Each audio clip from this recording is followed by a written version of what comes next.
Mister Roberto Maschi, tecnico della Belfiorese, campione regionale della fase appunto regionale della Coppa Italia dilettanti. Mister, è una partita molto tirata, l'avete risolta grazie a un calcio di rigore nel primo tempo che forse avete giocato meglio dell'avversario, poi siete stati bravi insomma a tenere l'urto del Pozzonovo nella ripresa. Sì, beh, è normale che il Pozzonovo è una grande squadra, quindi ci aspettavamo la loro risalita nel secondo tempo, però noi abbiamo avuto anche veramente delle situazioni nel secondo tempo in cui potevamo chiudere la gara. Non l'abbiamo chiusa per errore del singolo, però voglio dire alla fine che abbiamo meritato il risultato, una vittoria che non fa una grinza. Bravi il Pozzonovo, grande Belfiorese oggi.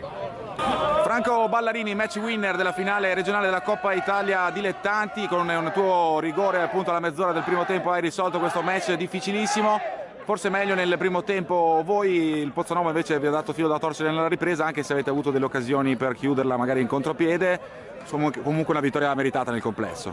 Sì, purtroppo come hai detto te non siamo riusciti a chiuderla nel secondo tempo, abbiamo avuto un po' di occasioni in contropiede, purtroppo non siamo riusciti a chiuderla, però insomma alla fine tanto tirata, una partita tiratissima come quasi tutte le finali, quindi insomma siamo contenti di uscire vittoriosi, anche 1-0 va bene. L'importante oggi era portarla a casa.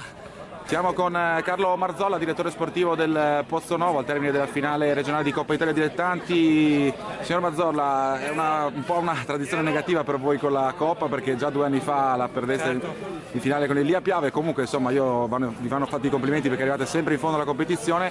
Le chiediamo insomma che gara è stata, se il risultato è stato giusto. Credo che fosse il risultato più giusto, era un pareggio, non credo che nessuno delle due abbia fatto più di tanto per vincere. Non è stata neanche una bella partita, credo ci sono stati degli episodi che abbiano un po' condizionato l'andamento della gara.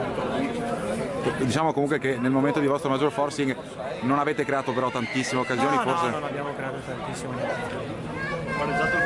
C'è grande delusione comunque insomma, Assolutamente sì, anche perché 3 anni è la seconda volta e sempre non ci è girata molto bene, neanche l'altra volta.